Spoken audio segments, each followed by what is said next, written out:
महाराष्ट्र में देवेंद्र फडणवीस नए मुख्यमंत्री बन चुके हैं। नागपुर में सत्र भी चला, लेकिन हालात अब उल्टे होते हुए दिख रहे हैं, क्योंकि यहाँ पर बीजेपी यानी कि देवेंद्र फडणवीस शिंदे और अजित पवार से दूर जाते दिख रहे हैं, तो वहीं उद्धव ठाकरे फडणवीस के साथ नजदीकी बढ़ा रहे हैं, करीबी दिखा रहे हैं। लेकिन इस बीच संजय राउत ने उद्धव ठाकरे के खिलाफ बगावत का ऐलान कर दिया। जी हाँ, अंदर खाने जो मीटिंग हुई उसमें साफ साफ संजय राउत ने धमका दिया, कह दिया कि अगर बीजेपी के साथ गए तो सारी पोल पट्टी यहीं पर खोल कर रख दूंगा। तो क्या हो गया ऐसा कि संजय राउत अड़ गए, भिड़ गए उद्धव ठाकरे से? क्यों फंस गए उद्धव ठाकरे? सब कुछ आपको बताते हैं, और क्या क्या धमकी में कहा वो भी बताएंगे। आप भी इस वीडियो को शेयर करें, कमेंट करके अपनी राय जरूर दें कि क्या संजय राउत ठीक कर रहे हैं या फिर उद्धव ठाकरे। कमेंट जरूर करें, वीडियो को शेयर भी करें।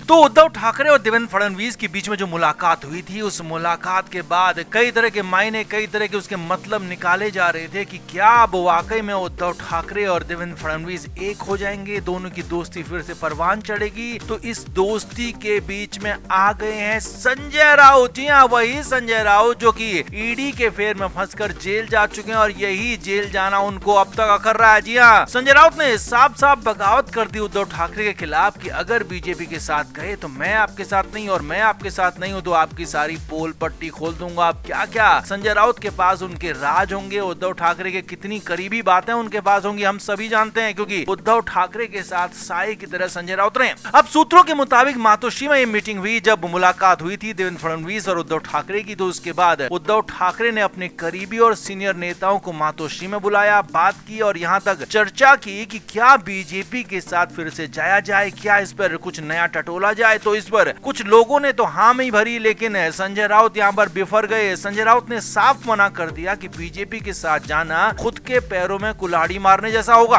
हालांकि उद्धव ठाकरे खुद भी अंदर खाने अब चाहने लगे हैं कि बीजेपी के साथ जाकर ही उनका भला होगा। तो उन्होंने, उद्धव ठाकरे ने संजय राउत को चुप कराने की कोशिश की कि अब ऐसे नहीं चलेगा, कांग्रेस के साथ हमारी बात नहीं बनने वाली और अब हमें वापस से हिंदुत्व के मुद्दे पर जाना होगा, और फिलहाल बीजेपी का ही हिंदुत्व चल रहा है, लिहाजा हमें भी उसी तरफ जाना होगा। तो अब यहाँ पर संजय राउत ने याद दिला दिया कि हमें, मुझे और हमारे कई सारे लोगों को जेल डाला गया, हम वो कैसे भूल सकते हैं। संजय राउत ने कहा कि मुझे तो बिना किसी मामले के, ईडी के मामले में फंसाकर जेल डाला गया, लंबे वक्त तक मुझे जेल में रखा गया, और मैं उस बात को नहीं भूल सकता हूँ। आप भले भूल जाएं, लेकिन मैं अपनी जेल यात्रा को कभी नहीं भूलूंगा, और ये मुझे बीजेपी ने दिया था ये पूरा जख्म, और इस जख्म को मैं हमेशा ताजा रखना चाहता हूँ। अब संजय राउत की बातों से वहाँ पर बैठे बाकी सारे लोग हैरान हो गए, संजय राउत की तरफ देखने लगे। उद्धव ठाकरे ने भी संजय राउत से कहा कि राजनीति में ये सब होता रहता है, यहाँ कोई दुश्मन और कोई दोस्त परमानेंट नहीं होता। लेकिन संजय राउत तो अड़ गए, भिड़ गए, बगावत पर उतर आए। जी हाँ, सूत्रों के मुताबिक संजय राउत ने साफ कह दिया कि अगर आपको बीजेपी के साथ जाना है तो आप जाइए, मैं नहीं आऊंगा, मैं अलग हो जाऊंगा, मैं आपसे अलग हो जाऊंगा, बीजेपी से अलग हो जाऊंगा। लेकिन हाँ, सूत्रों के मुताबिक संजय राउत ने वहीं पर कह दिया कि आप समझ सकते हैं, अंदाजा लगा सकते हैं कि अगर मैं अलग हुआ तो मैं क्या कर सकता हूँ। यानी कि एक तरह से धमकी ही थी कि मैं अकेले हो गया, अलग हो गया तो पूरी पोल खोल दूंगा, सारी पोल पट्टी खोल दूंगा, मीडिया के सामने, सबके सामने लाकर रख दूंगा। और जो अभी तक उद्धव ठाकरे एक चोला ओढ़कर बैठे रहते हैं, ऐसा माना जाता है, कई लोग कहते हैं, बीजेपी के नेता कहते हैं, तो वो चोला यहाँ पर निकल सकता है संजय राउत के शब्दों में। जी हाँ, हालांकि यहाँ पर संजय राउत ने साफ साफ कुछ नहीं कहा, लेकिन इशारों में बहुत कुछ कह दिया, इशारों में दिखा दिया, जता दिया कि उनको हल्के में लेने की कोशिश बिल्कुल भी ना करें। अगर उनकी बात नहीं मानी गई तो वो बगावत कर लेंगे, और बगावत की तो फिर अपना मुंह खोल देंगे, और बहुत कुछ भी निकल सकता है। तो इसी वजह से, संजय राउत की वजह से उद्धव ठाकरे नई टेंशन में आ गए हैं। उद्धव ठाकरे फंस गए हैं, बुरी तरह से फंस गए हैं, क्योंकि वो एक तरफ तो उनके कार्यकर्ता हैं, उनके कई सारे नेता हैं जो चाहते हैं कि बीजेपी के साथ जाया जाए, फिर से सरकार में जाया जाए, मलाई खाई जाए। लेकिन यहाँ पर संजय राउत अड़ गए हैं और साफ कह दिया कि उन्हें बीजेपी के साथ बिल्कुल भी पसंद नहीं है,